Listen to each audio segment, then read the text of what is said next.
Hello hello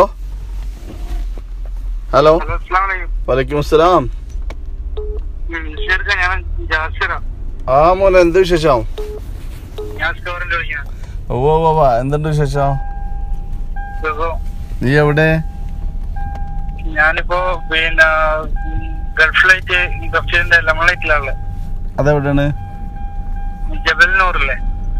അല്ല, സ്ഥലം അത് ഏത് ഭാഗത്താണ്? കിസിസിൽ ഏത് ഭാഗത്താണ്?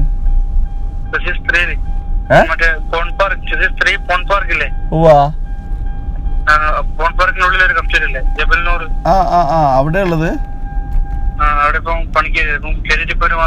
വിസ ആക്കിയോ? വിസ ഇവിടെ അടിച്ച്. പിന്നെ എനിക്ക് വെച്ചാല് പിന്നെ എന്റെ പെങ്ങളെ കല്യാണം വരുന്നുണ്ടായിരുന്നു 8-9. അപ്പൊ ദിലീപ് പിന്നെ കെറോഫില് പണിയിട്ടേക്കോ. എന്താണ് ശരിക്കും അത് സംഭവിച്ചത്? കാര്യം വെച്ചാൽ എനിക്ക് അതിനെ കുറിച്ചിട്ട് ഒന്നും യഥാർത്ഥത്തിൽ സത്യാവസ്ഥയിൽ അറിയില്ല.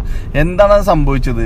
നീ എങ്ങനെയാണ് ഈ അറബിനെ മുട്ടിയത്? എങ്ങനെയാണത് അറബിനെ മുട്ടിയെന്ന് വെച്ചാല് പിന്നെ ഞാൻ ഒരു ദിവസം പിന്നെ ഇവിടെ പിന്നെ ദിലീപിനെ കാണുന്ന പറഞ്ഞാല് പിന്നെ ദിലീപിന്റെ ഫോണിൽ കൂടെ സംസാരിച്ചില്ലല്ലോ. അതെ. അപ്പൊ ദിലീപിനെ കാണുന്ന വെച്ചാൽ നിയാസ് കാർഡ് വിളിച്ചു പറഞ്ഞു. ഓക്കെ. അപ്പൊ പിന്നെ ദിലീപിന്റെ ഷൂട്ട് കഴിഞ്ഞാല് എനിക്കൊന്ന് കണ്ടിരുന്നു. ഫോട്ടോ എടുക്കാനാണ്. അപ്പൊ അതിനൊന്ന് അറേഞ്ച്മെന്റ് ചെയ്തിരുന്നു ചോദിച്ചു. പറഞ്ഞ ദിലീപിന്റെ ഷൂട്ടിംഗ് ഒക്കെ കഴിഞ്ഞാൽ ചിലപ്പോ പിന്നെ ഇന്നെ വന്ന് കാണുമായിരിക്കും. പിന്നെ പറയാൻ പറ്റൂല. പിന്നെ എന്താന്ന് അറിയില്ല. അപ്പൊ അങ്ങനെ എന്താണ് പിന്നെ പിറ്റേന്നാണ് പിന്നെ ഒരു അറബി 203 നമ്പർ റേഞ്ച് റോവർ എന്റെ ഷോപ്പിൽ വന്നിട്ട് എന്നോട് പറഞ്ഞു പിന്നെ ഞാൻ ദിലീപിന്റെ സ്പോൺസറാ. ഡയറക്റ്റ് കടയിലേക്ക് വന്നാ? ഡയറക്റ്റ് പിന്നെ പോന്നോക്കിൽ കയറിയെന്ന് പറഞ്ഞു. ഷാർജന്ന് ആരൊക്കെ ഉണ്ടായി? അറബി ഒറ്റക്കായിരുന്നോ വേറെ വല്ലവരും ഉണ്ടായി അറബിയുടെ കൂടെ? അറബിയുടെ കൂടെ ഒരു അനീഫ എന്ന് പറഞ്ഞ ഒരാളുണ്ട്. മലയാളി അനീഫ. ഓക്കെ. എന്നിട്ട് പിന്നെ എന്നോട് പറഞ്ഞ് പിന്നെ ഞാൻ ദിലീപിന്റെ സ്പോൺസറാ. പിന്നെ എന്റെ കാര്യങ്ങളെല്ലാം എന്നോട് പറഞ്ഞു. പിന്നെ നേരിട്ട് പിന്നെ നാളെ രാത്രി 8 മണിക്ക് എന്റെ വീട്ടില് ഡിന്നർ ഉണ്ട്. പിന്നെ എന്നെ കൂട്ടാൻ വേണ്ടിട്ട് ഞാൻ വണ്ടി അയക്കുന്നുണ്ട്. ഞാൻ അവിടത്തേക്ക് വരണം പറഞ്ഞു. ഞാൻ അവിടുന്ന് ദിലീപിനെ കാണാനെല്ലാം പറഞ്ഞു. അങ്ങനെ പിറ്റേ ദിവസം പിന്നെ രാത്രി പിന്നെ 8 മണിക്ക് പിന്നെ ഒരു വണ്ടി എന്നെ കൂട്ടാൻ വേണ്ടി വന്നു. അങ്ങനെ ഞാൻ മുതലോട് ചോദിച്ചിട്ട് ഞാൻ പിന്നെ ആ വണ്ടിയിൽ കയറി പോയതാ. ജുമേറിലെ ഏതല്ലോ പാരന്റാ പോയത്. അവിടെ ദിലീപ് ഉണ്ടായിരുന്നോ? അവിടെ ദിലീപ് കുറച്ച് നേരം ദിലീപ് വന്ന് അവിടെ ഡിന്നർ ഉണ്ടായിരുന്നു. പിന്നെ പിന്നെ നല്ല കുറെ ബിസിനസ്സുകാരുണ്ടായിരുന്നു അവിടെ വലിയല്ലേ. അവരുടെ ഇടയിലെല്ലാം പിന്നെ ഭക്ഷണം എല്ലാം കഴിച്ച് ദിലീപായിട്ട് കുറെ ഫോട്ടോസ് എല്ലാം എടുത്ത് പിന്നെ അങ്ങനെ ആ ഫോട്ടോസ് എല്ലാം പേപ്പറിലെല്ലാം വന്നത്. അപ്പൊ ദിലീപ് ദിലീപ് ഓഫറിനോട് പറഞ്ഞ ജോലി തരാന്ന് ദിലീപ് പറഞ്ഞ നിന്നോട്? ദിലീപ് പറഞ്ഞു പിന്നെ അത് ഷാജാഖ് കിസ്റ്റഡിന്റെ ഓണറാണ്. പിന്നെ നിനക്ക് നല്ല ജോലി കാര്യങ്ങളല്ലോ. പിന്നെ അവരോട് ചോദിച്ചാൽ എന്തായാലും കിട്ടാണ്ടിരിക്കില്ല. അവിടെ ഞാൻ പോരാ. അപ്പൊ ഞാൻ പറഞ്ഞു പിന്നെ ദിലീപേട്ടന്റെ പിന്നെ കെയർ ഓഫ് എനിക്ക് ഒരു ജോലി വാഗ്ദാനം ചെയ്തേക്ക് പിന്നെ എനിക്ക് കിട്ടിയെന്ന് പറഞ്ഞു. എന്നോട് പറഞ്ഞു ക്യാൻസൽ. ഞാൻ ദിലീപ് സാറിനോട് പറഞ്ഞു.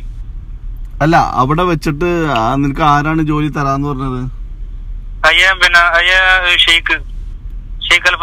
എന്റെ വാട്സാപ്പിൽ എന്നോട് ഫോണിൽ ചാറ്റിംഗ് നടത്തും ഞാൻ. എമിറേറ്റ്സ് ടെക്നിക്കൽ സർവീസിന്റെ പിന്നെ MD-യാ.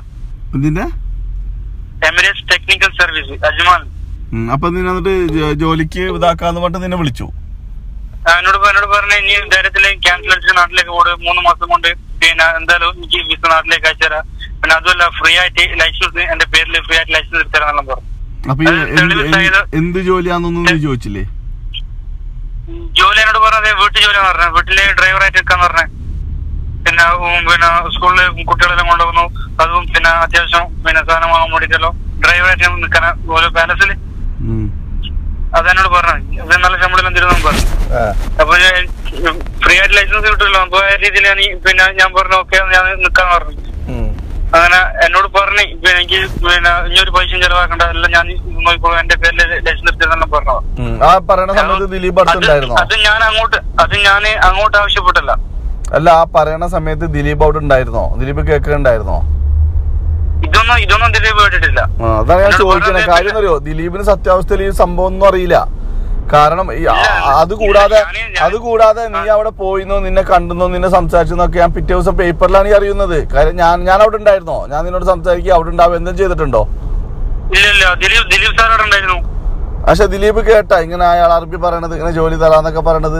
ഇല്ല, അതെല്ലാം ഇങ്ങനെ ജോലി തരാന്ന് പറഞ്ഞത് ദിലീപ് സാർ പറഞ്ഞു. എനിക്ക് ജോലിയല്ലോ, അയാളെ ഗൾഫിൽ കിട്ടാണ്ട് ഇങ്ങനെ കിട്ടുമെന്ന് പറഞ്ഞു. അങ്ങനെ പറഞ്ഞു. ഞാൻ അങ്ങോട്ട് പറഞ്ഞു ദിലീപ് സാറിന്റെ കെയർ ഓഫിൽ തന്നെ ഒരു ഇങ്ങോട്ട് ജോലി തരാന്ന് ആവശ്യം പറഞ്ഞു. എന്ത് ജോലിയാണെന്ന് ഞാൻ പറഞ്ഞില്ല. അപ്പൊ പിറ്റേന്നാണ് എന്റെ വാട്സാപ്പിൽ ചാറ്റ് ചെയ്യുന്നത് ബി അറബി. എനിക്ക് ഫ്രീ ആയിട്ട് ലൈസൻസ് തരാന്ന് പറഞ്ഞിട്ട് ഇങ്ങനെ ചാറ്റ് ചെയ്യുന്നത്.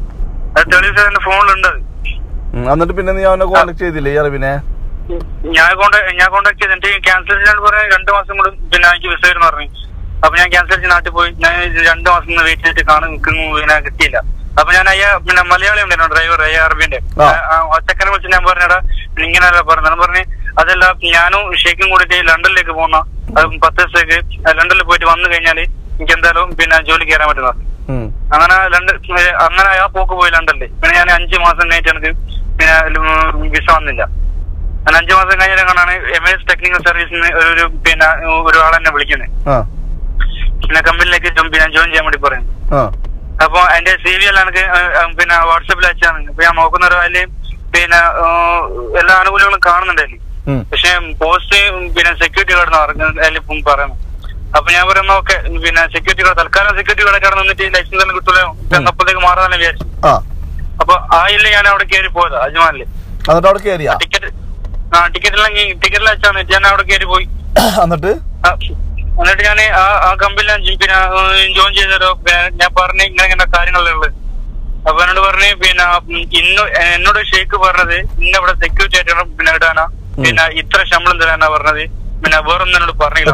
സാലറി 1500. അതിൽ ഫുഡ് നോക്കണം. അപ്പൊ ഞാൻ പറഞ്ഞു എനിക്ക് പറ്റൂല പറഞ്ഞു. എത്ര നാളവിടെ നിന്ന് ജോലിക്ക്? ഞാൻ 10 ദിവസം. എന്നിട്ട് ക്യാൻസൽ ചെയ്തു. ഞാൻ പറഞ്ഞു എനിക്ക് പറ്റൂല. ഞാൻ ജനുവരി എന്തെങ്കിലും കോണ്ടാക്ട് ചെയ്ത് നോക്കട്ടെ. ഞാൻ പറഞ്ഞു എനിക്ക് അറബിനെ കണ്ട് നേരിട്ട് സംസാരിക്കണം പറഞ്ഞു. അത് പറഞ്ഞ അറബിനെ കാണാൻ പറ്റൂല. അയാൾ ഭയങ്കര ബിസിയിലാണ് മനസ്സിലാണ് പറഞ്ഞു. ഞാൻ അവിടെയുള്ള ഒരു അയാളെ പേഴ്സണൽ സെക്രട്ടറി ഉണ്ടായിരുന്നു. ഒരു വിനു എന്ന് പറഞ്ഞ തൃശ്ശൂർക്കാരനാണ്. അപ്പൊ ഞാൻ അവനോട് കാര്യങ്ങൾ പറയണം. എനിക്കൊന്ന് അറബിനെ കണ്ട് സംസാരിക്കണം. കാരണം ഞാൻ ആകെ ദയനീയ അവസ്ഥയിലുള്ളത്. നാട്ടില് എല്ലാവരും എന്നെ പരിഹസിക്കുക ചെയ്ത്. കാരണം അതിൽ പേപ്പറിൽ കൂടി ഇങ്ങനെ ന്യൂസ് ദിലീപ്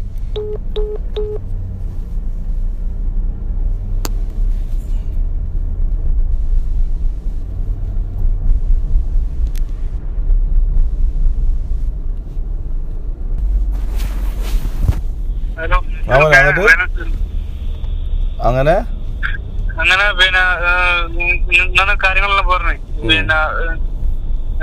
ഇങ്ങനെയല്ല പറഞ്ഞ എനിക്ക് നേരിട്ട് കണ്ട് സംസാരിക്കണം. എന്നോട് കുറെ വാഗ്ദാനങ്ങളെല്ലാം തന്നതാ. അതുകൊണ്ട് എനിക്ക് അറബിനെ കണ്ട് നേരിട്ട് സംസാരിക്കണം പറഞ്ഞു. പറ്റൂല പറഞ്ഞു. എന്നാ ഞാൻ അവിടെ കരഞ്ഞുകൊണ്ടാണ് തിരിച്ച് നാട്ടിലേക്ക് പോയത്. അപ്പൊ പിന്നെ നാട്ടിൽ പോയി ഞാൻ പറഞ്ഞില്ല. എനിക്ക് ഇങ്ങനെ ഞാൻ പറഞ്ഞ കമ്പനി മാറുന്ന അതുകൊണ്ട് എനിക്കവിടെ നിൽക്കാൻ പറ്റില്ല. വീട്ടുകാരെ അറിയിക്കണമെന്ന് വെച്ചിട്ട് ഞാൻ പറഞ്ഞ കമ്പനി മാറുന്ന. അതുകൊണ്ട് ഞാൻ 10 ദിവസത്തേക്ക് ഇന്റർവ്യൂവിന് പോയതാണ്. ഞാൻ കള്ളം പറഞ്ഞ വീട്ടില്.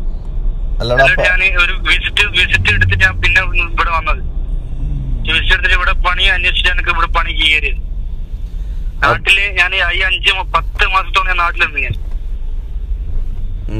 ടോട്ടല് 10 മാസം ഞാൻ അറബിനോട് ഞാൻ ഒരു തെറ്റും ചെയ്തിട്ടില്ല. ഞാൻ അങ്ങോട്ട് ആവശ്യപ്പെട്ടു.